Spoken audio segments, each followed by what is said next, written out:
Hello, Active Sage here on the Sage channel, and this is Satisfactory, as it does say in the title. Now, you've probably already heard of this game, and it is indeed an awful lot like another game called Factorio, except for in first person and in 3D. Which, of course, it would be a little bit hard to be in first person if it wasn't in 3D. Anyhow, this allows the game to have more verticality, as well as I personally think be a little bit more immersive and interesting. Of course, this is also made by a game studio called Coffee Stain Studio, who previously made Goat Simulator. As well as another game, they turned from a 2D game into a 3D game, and stuck in first person, Sanctum 1 and 2 actually, which was a tower defense game in first person, which was pretty incredible. And in that game you did a lot of exploring as well as building, and this game has actually managed to remain, well, quite similar, except for expanding on the exploration aspect quite a bit. Now, if you have ever played Factorio before, you'll notice that a lot of this looks pretty damn similar. You got your mining machines, you've got your sorters and splitters and whatnot, well, particularly splitting it off into smelters that then take it over to a factory and construction machine. And of course, you'll see some of this stuff will indeed go ahead and go through multiple stages, from raw material to pipes to screws. And then actually, if you carry on down this line, you will find that I'm actually mixing plates and screws to make uber duper super plates. And you will have noticed that everything over there was sort of a mishmash and thrown about in all sorts of different ways. You can go ahead and place your conveyors very easily in this game simply by clicking and dragging. Of course, I need a starting point, but I can go ahead and have my own starting points like these here. Mouse does just scroll wheel and then click and click again once it's at the height you please. There are some limitations to it, but it's pretty good at, well, not hitting you with those usually. And there you go, conveyors. It's awesome stuff, and the game's tutorial is actually pretty good at giving a good idea of how to get started and actually get you up to speed. You also have a power system for the game, which is this nonsensical thing here, which currently says no power. That's just this specific generator. You can go ahead and split stacks in your inventory by right-clicking and dragging and choosing how much stack, or you can just really quickly right-click, a tap, a right-click, not hold, a tap, and it'll split it, and you can see this gives us power. This is all very straightforward. You can see our power level just jumped there as this engine, or generator, pardon, turned on, but you can see that this dark line here is the amount of energy produced, and the consumption is the orange line just below it, so it manages to actually be efficient and not just burn up all of your fuel. Anyway, I don't need this here, so I'm going to pull that out, and we've made a bit of a mess in our inventory, so I'm going to click the fancy little sort button there, which is fantastic. And of course it spams your screen with a bunch of stuff, but it's pretty straightforward. Now, that tutorial I mentioned earlier is going to have you running back to this station an awful lot. In fact, it'll actually stop giving you new objectives, and you'll be dependent on just progressing through this upgrade system here. Slightly similar to Factorio, but I think personally better, as it's just requiring different components to be dumped in here. Every time you finish, you'll be able to go ahead and hit a big shiny button in the middle of that, and eventually it'll start launching this rocket ship, which I'll show you in a little bit. Well, yeah, in a little bit. You'll also be gathering other resources that you can bring over here and do research on. If you find a downed satellite during the aforementioned exploration aspects of the game, you might go ahead and want to actually build stuff around it to power up said satellite or bring it a missing component. Once you do, it'll give you something quite magical that you'll bring back to this MAM research station, and it'll actually give you a choice of changing one of your ingredients. Because this is an early access of an early access that I'm playing right now, last time I did this it crashed the game, but I suspect when the game does release on March 19th into its proper early access, that'll probably be fixed. Anyhow, let's go on and continue exploring certain things, like power. So we just saw 2 biogenerators there. One thing I often do is have 2 storage containers such as these. I'll go ahead and harvest a bunch of leaves from out in the wilds, and of course once I've gone through enough of the milestones, I'll also go ahead and have one of these fancy things called a chainsaw that I can click and drag into my hand slot there. You have to do that with all items, and then you can actually go ahead and cut down trees, and it'll actually annihilate everything in a certain area of you. So for instance, if I attacked this tree with a chainsaw and held down my button, you'll notice the tree behind it also got wiped out. It does a sort of AoE thing. But I'll take those resources and I'll put my wood into this one, and I'll put my leaves into the one up top, and you'll see the conveyors do their thing automatically, pulling stuff out of that. You don't have to have anything set up to pull it out. They just automatically flow out if they're set to the out point or the in point of a structure, because every structure you build will have an in and out point. As we can see by this thing, it does snap at the top there, but I can mouse scroll to change which way it's facing, and you can see that we have a green, or sort of, oh yeah, it's a green, I guess, out and an orange in. So you'll never accidentally put something going into an out and vice versa. And of course, you've already seen the construction things here. The way the UI works in these is pretty straightforward. You can go to receipts and choose what you want it to build. Of course, if you're pumping in the wrong resources, it won't build them. So if I was to go ahead and set this to cables, it won't build that. Unfortunately, if we were to wipe out this conveyor and plug in something that did have the wires that we would need for those cables, it also wouldn't build it, because there's already one of these stacks probably in the machine just a little bit. The easiest way to do this is to set it to build the correct component that it has the materials for. So in this case, leaves. It'll start building it, and then you can just click and drag to get that out of there, and then set it to the resource you want. Anyway, from there on, it's going to start kicking out all of the stuff from these, and we're going to go ahead through another thing to turn it into biofuel.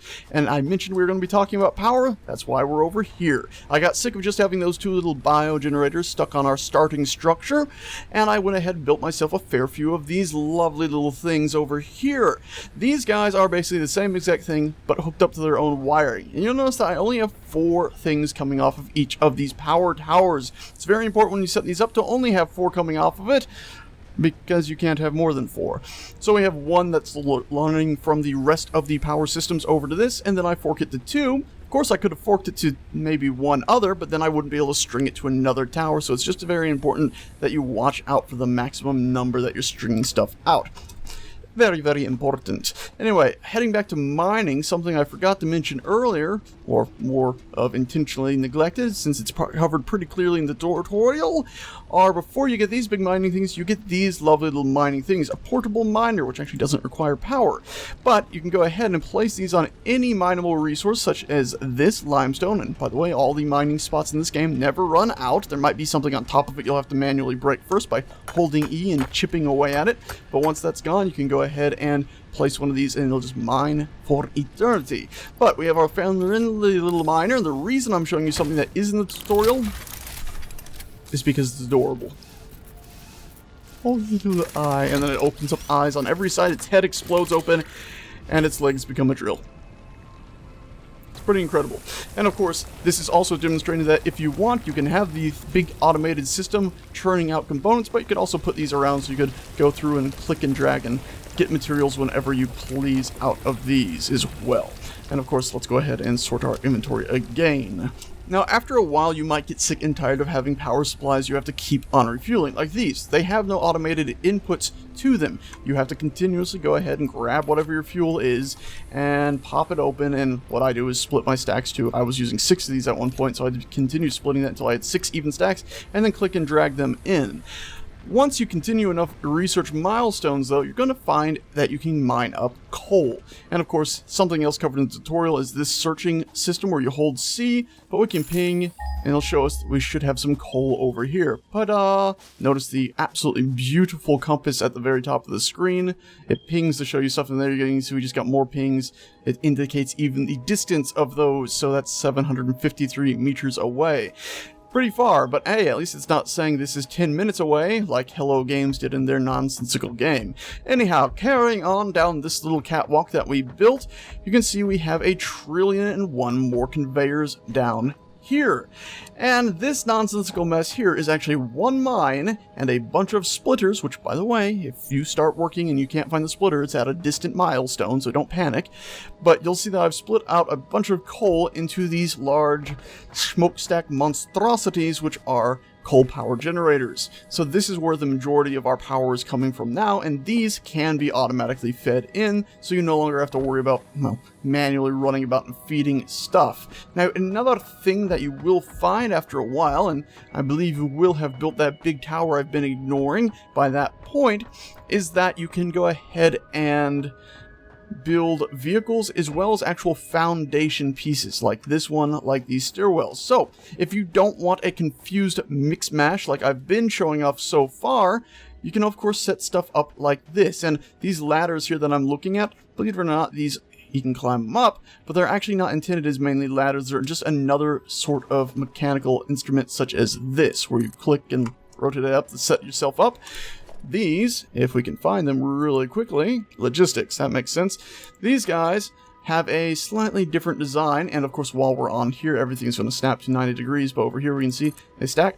When you put it down, you have to click to keep increasing their height. But of course, like I said, you get ladders with them, and we can actually go ahead and stick belts on any of these different heights, so it makes it a little bit easier to define how things are going to be, well, sticking together.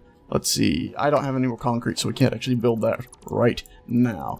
And of course, I'm just taking our F button and deleting those, which brings me on to cutting power lines. Because F, you delete anything, it actually gives you all of its resources back, and it gives you whatever resources were inside the structure. So if I wipe this out right now, we get everything inside it. Same with that, it would give us all of the stuff inside of it, which is awesome.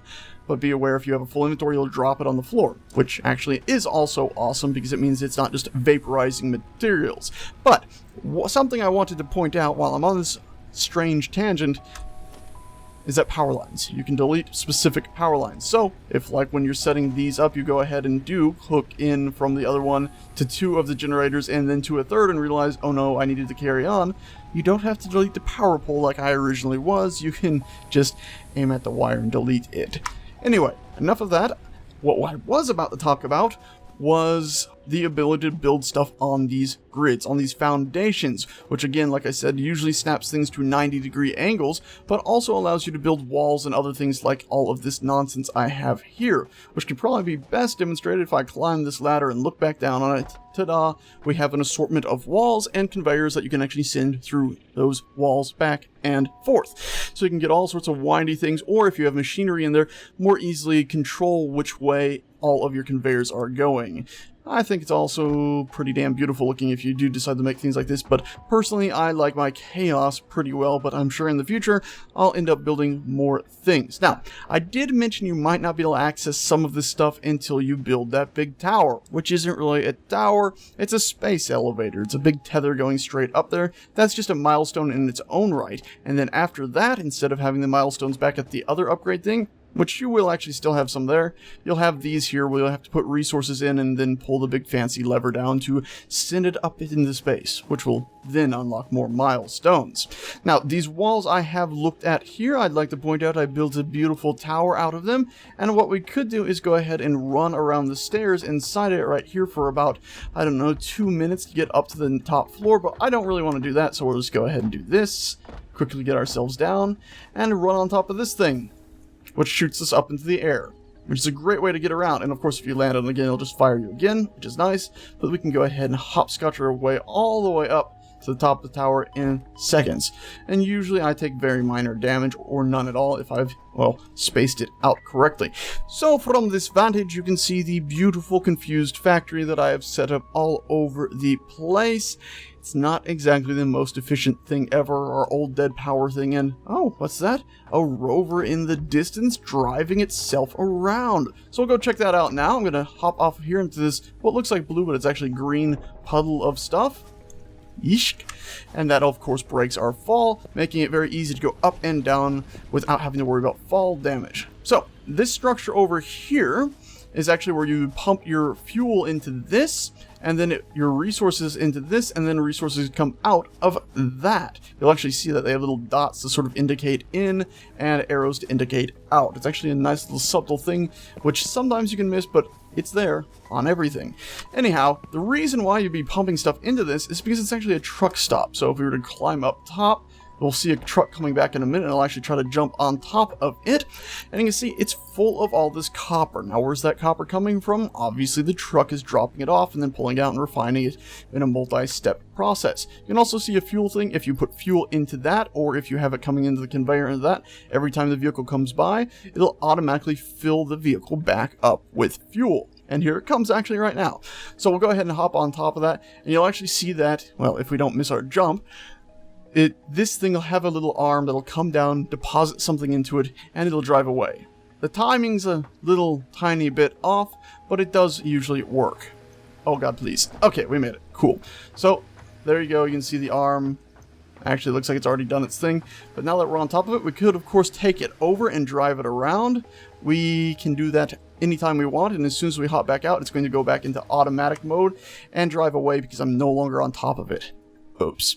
Luckily, I did prepare for that derp up, and I have another rover back here, so we can actually look at the back of it as well. There's a workbench here, so you can actually do a bunch of crafting on it by clicking that. Ta-da! The same thing that's at the other workbench, so you can make all the stuff you please. And of course, you can see it's fuel tank that you can manually load up with stuff, so we'll actually go ahead and drop some of that off right now. So let's go ahead and hop in this, and we'll actually drive over to where that other rover was going. And in the meantime, while we're driving, this gives us a good chance to look at this big, beautiful, vast, incredible world, but also explain how that vehicle knows where to drive. And let's not crash into it, because even though it'll probably correct its course, we don't want to have to deal with that delay. And I just killed a tree that gives us food. Dang it. By the way, food heals you.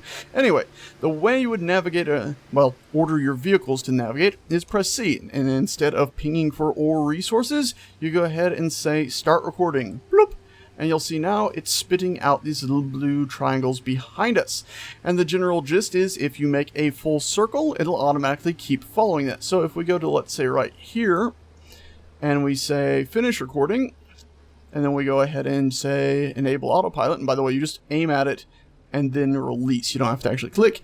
But if we do that, it should now automatically go between all of those things. And like I said, if it goes through the truck stop, it'll go ahead and refuel itself, as well as go ahead and get itself any materials that are set for drop off or pickup, which we'll be going over the different setups of that in just a moment.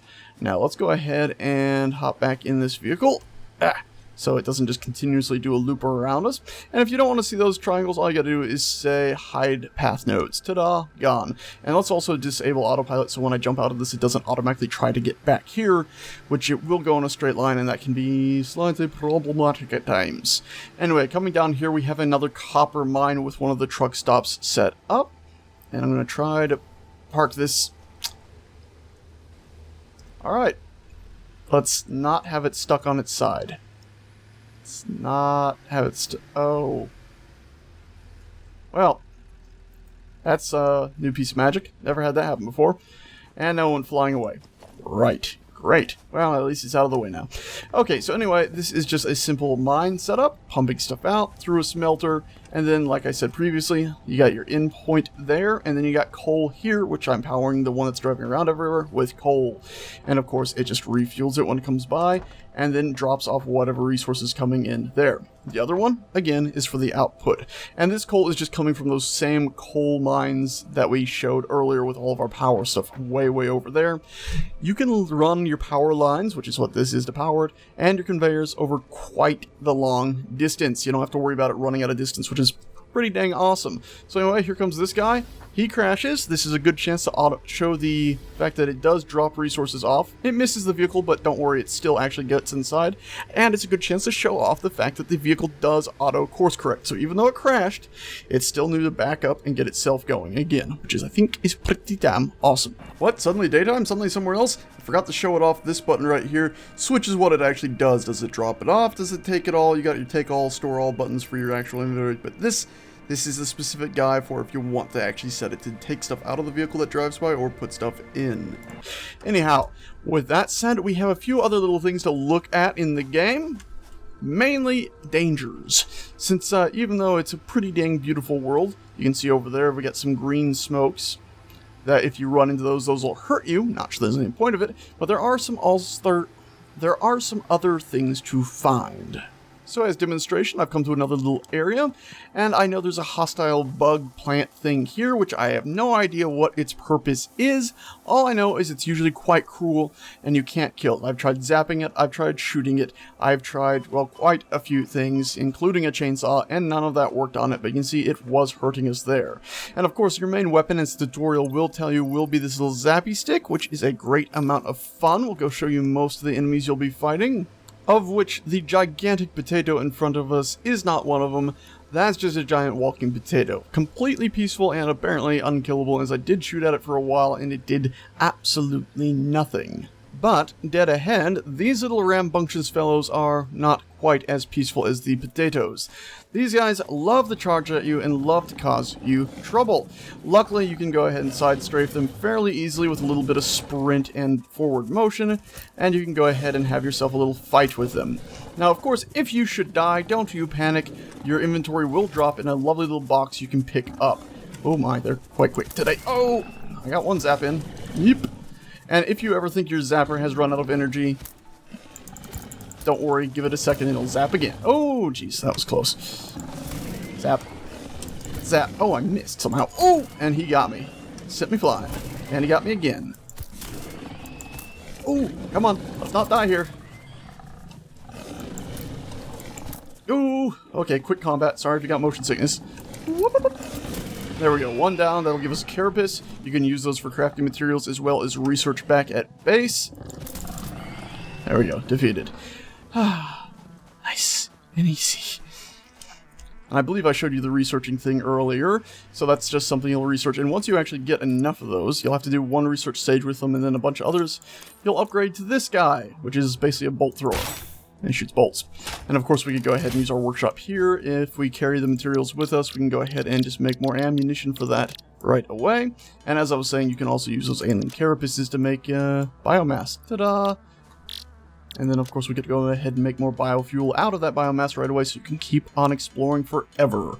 Which is a great time, as I'm holding this down forever, to show you that this little crafting system sort of starts to overheat. Now, currently it doesn't hurt you or anything, but I love it because there's such a subtle little hint to tell you that, hey, this isn't the right way to do things, friend. You should be building machines to automate this process. Since it starts heating up and looking like it's about to blow up. I love that little thing. Alright, let's go ahead and keep on going. There's a few more beasties I could show you. And of course, an assortment of different environments. As you can see, the biomes do change. The game is not procedurally generated. They handcrafted it all. But that might make you think, oh my god, it's going to be small. Let's not forget we live in the age of Red Dead Redemption and GTA and so many other games. Games can be quite huge. Also, this thing I'm chasing and not shooting at, that is a lizard dog, which it says you can pet. Eat a pet lizard dog. But quite frequently, that doesn't seem to do anything when you pet the lizard dog. Oh god, reload. Reload. Ow! I was just trying to see the lizard dog and you attack? You mean? Cruel, foul, vile beasts. Please no kill. Now, of course, you can heal, which I'll show you, but it's very difficult to heal during combat. Oof, and you can see these bolts are a fair bit more powerful. The way you heal is dragging the food thing into your active slot and then spam clicking it. In the bottom left, you can see that heals you up. Now, where did that doggo go? Please, I'm friendly. Look, I even have food. See? We can be friend. Anyway. Oh, there you go. You're being nice now. Hello, lizard dog. You're not the cutest thing, but you're not horrible either. Anyway, that's lizard dog. Don't kill lizard dog. And if you also see birds, don't kill birds. They're peaceful. And that's more food. And that's way more food. This is the good stuff, too. It's just, Jesus Christ, the only thing that's better than this are like the bacon plants. Another life form you'll probably see while exploring the world of Pandora. Wait, no, wrong game. But anyway, another creature you might see is this lovely green power slug. You just harvest them, use them to power things to make your machines better. That's actually about it for those. And I did just run out of fuel there, so plop, put that in there, it keeps going. I do have a chainsaw with me, so I think I might be tempted to I'll take some of that out, but let's not. And look, the very thing I was wanting to go ahead and find, another type of enemy. So far I've found pretty much 3, maybe 4 types of enemies. These guys, the other ramming beasties, and then, of course, like boss versions of them that are slightly more difficult. Oof, these guys track your shots so well. Luckily, they're all fairly easy, but the boss things will give you a hard time if you don't have some sort of ranged weapon. I've found these guys usually don't give you too much trouble. Like, I'll watch out, they do track you pretty well. And I'm making a mess out of this. Horribly. Ah! I dodged. These guys don't give you carapaces like the other things. They give you meat, which I haven't found a reason for yet, but I suspect we'll find in the future. Where is it? There. Meat. Ta-da. Ta-da. Now, the other type of enemy is not what we see before us right now. This is a bird. It's a bird. It's a bird. I did kill one once and it was heartbreaking. It had apparently no loot whatsoever, so just let them be. Let these innocent little guys exist. They got kind of weird mouths, but they're peaceful. They don't hurt you. Don't hurt them. And you might be wondering what happens if you run something over like that. Well, they do ragdoll for a bit, and then they're going to stand back up. Ta-da! So, yeah, don't think of your vehicle as a weapon. And earlier I did mention bacon plant. I was not joking. There actually is a bacon plant. You eat it. It does foodstuffs. And here we are, the final type of enemy I've been trying to find for a little while now. It looks like some sort of demon plant sack thing, and well, it's bad. So if we go ahead and piss it off by just going near it, ta-da, it spawns horrible little exploding gnat things. And, well, they decided to attack my vehicle, which, by the way, your vehicle does have health. If you look at the bottom left, that's actually your vehicle health when you're in the vehicle, and your player health when you're out of it. So, ta-da. And as example, here's two more. I'll go ahead and shoot at that one to piss it off, immediately cause it to blow up. And we could go ahead and try to pick them off from a distance. Of course, if we had our zapper stick equipped, we could go ahead and just zap them.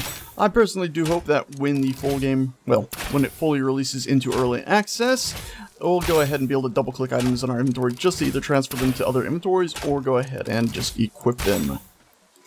So now is a good time actually to show off the save system in the game. If I go ahead and say save, it shows two saves here. We can't click on this other one because it's actually a different, well, world altogether, kind of. Same world, but different. Anyway, the point is I can save this whatever I bloody please. Ta-da, and it saves. Now, loading games is where you can actually access that other one. So offline is the world I'm playing in right now. First Derp is a world with its own set of individual unique saves. So instead of just having a big save list where you're like, wait, which world was this? Which factory was I working on in this? It actually keeps them separated pretty nicely. And that's why you can see stuff like, let's say, Fly, where I could go ahead and load it up, and this will actually give us a good look at the whole world they have so far. Because as you've seen, I've been driving through an assortment of different biomes. Every time the world's generated, as I believe I mentioned earlier, it's not procedural, it's all handcrafted, but it's a big old world. And one of the ways to get a look at that big old world, and yes, I edited it out, is to click this button I think I mentioned earlier, and then actually hop on top of the rocket as it launches. So we're going to do that right now in this other world that I actually built while on a live stream the other day. Quickly run now. Reached. Buildings aimed at factory traversal, including several different categories of jump pads, can now be accessed in the build menu. There we go. Caution is recommended during use of these products. Please don't kill. And oh, it glitched out and dropped me. Bugger.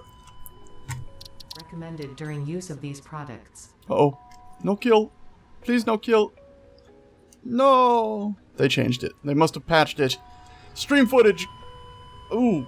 Ow, that looked quite painful. Stream footage, go! Here we go, here we go, here we go. Button! Milestone reached. Conveyor belts can now merge and split to increase the complexity and efficiency of your factory. The productivity display will help you measure and improve the productivity of individual buildings to aid with optimization. We almost could have jumped on top of that. Oh my god. Oh my god. Oh my god. Oh, it's way more stable than I expected. Oh. Oh, there's alien stuff way over there. Oh. Oh. Oh. What's happening? What's happening? There's weird sounds.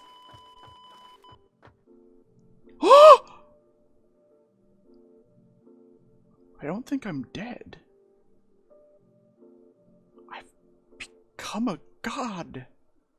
A very stuck god. Where I can't move and I can see the way the world is put together. Anyway, as past me stream me said, you can see the way the world is put together, and here it looks pretty hodgepodge. Obviously, as I've been showing when you're actually driving around in it, it all fits together pretty well. But you can see there is, well, quite the diversity of biomes there. And, Yeah, we can only assume as time goes on that it's going to only get better and better and better. What happens if I shoot a slug? Nothing. Alright, so you can see there are quite a few different biomes and interesting things in this world, and of course, it's not even finished. I've been to some of those areas and they feel sort of unfinished, but you can tell they're going to keep on adding to it, keep on refining. Now, why am I driving over here into this, well, rather cramped forest, which I probably shouldn't be driving into? Well, simply because there are some incredible things in this world that, well, obviously don't have exactly finished purposes. Like this big, beautiful orb thing. I have no idea what it does. Mercer Sphere, it says. Mercer? Like Dr. Mercer? Dun dun dun! Dead Space Connection! Okay, listen, you guys need to... Okay, listen, I'm trying to do things. You need to stop being so cruel right now. Listen, I know I took your big shiny Mercer orb, but you gotta stop. I think there's 3 of them. Yeah, I'm pretty sure there's 3 of them. There we go, 1 left. I'm out of ammo. Quickly now. Zappy stick. Where are you, last one? Ah! I missed. One more, hold on. Okay, I thought that would be like giant final triumphant hit and the enemy would be defeated, but no. But anyway, if we go to open our inventory and look at the Mercer Sphere, it's a weird alien thing with an impossibly smooth surface. Well, we did look at it, it didn't look smooth. Work in progress. Analyzing this won't give you anything. But you could of course go ahead and collect them, because they did say once the game fully releases, you should be able to keep your progress from this strange weekend early access that we're in right now. Did I mention it was an early access? I think so. Basically, if you applied to be in the closed alpha testing, you got a key for this weekend and this weekend alone. But a lot of what I'm saying should still be valuable in the future. And strange orbs aren't the only things you'll find. You'll often find these other, well, rather spooky crystals that'll talk to you and try to tell you things, ooh, spooky. But you'll also be able to go ahead and explore caves where you can find, well, different things from vines you can actually climb and find more mushrooms at the top of it, and probably different things in the future of the game, to down here in this cave we're entering, where I actually found a mob I haven't seen elsewhere in the game, which, well, is a little bit of a spooky beastie, and actually did hit me pretty hard last time I encountered it, and I figured that alone is worth showing you. If it comes skittering out again, that is. Oh, there it is. Oh, there it is. Yep, that's it. You can see it actually, if you look at the health of our vehicle, I think it actually does a fair amount there. If it attacks us again. Yep, a noticeable amount. And of course we can knock it over, but I'm pretty sure, yeah, it gets back up. And the thing is hideous, as we'll now find out by going into first person and turning on our flashlight. Look at the thing. Here, I'll get a freeze frame of it so you can see just how spookity it is. It's a nasty beast, and it does a fair amount of health damage, so let's not fight that. Now, the first time I did come down here, of course, I thought maybe I was going to run into a nest of these little beasties. Luckily, he seems to be the only one, and then we have a bunch of those flower pod nightmare machines down here as well, which were defending, apparently, a type of very strange ore and a talking crystal, which I do have some footage of the talking crystal, but also the SAM ore. Oh my Jesus, is it on me? Okay, yep, alright. Anyway, that is it. I think I've shown a fair amount of what is in this game. Now for the title of the video, Beyond Satisfactory. Look at the word, satisfactory. It's obviously satisfying. It's obviously using the word factory because you make a satisfying factory. But it's beyond that. This game is so much more than being satisfactory. It's so much more than being just what you need to get to be a satisfactory grade. Even though this is the early access period, this game I'd say was already worth purchase, even if you have to use the Epic Game Store. I love this game because it isn't just satisfactory. It's not just hitting the checkboxes. It is going above and beyond, and already in this early state has an incredible amount of detail and work put into it. Its craftsmanship is unbelievable, even if the LODs sometimes are silly. Anyway, guys, that is it. I'll leave you with some of a talking crystal, which I think might be related to Dead Space, even though I know it can't because that would infringe copyright. But god dang it, there's a Mercer sphere, and the thing almost looks like a marker. Anyway, till next time, guys. Ta-ta. And I just ran out of fuel.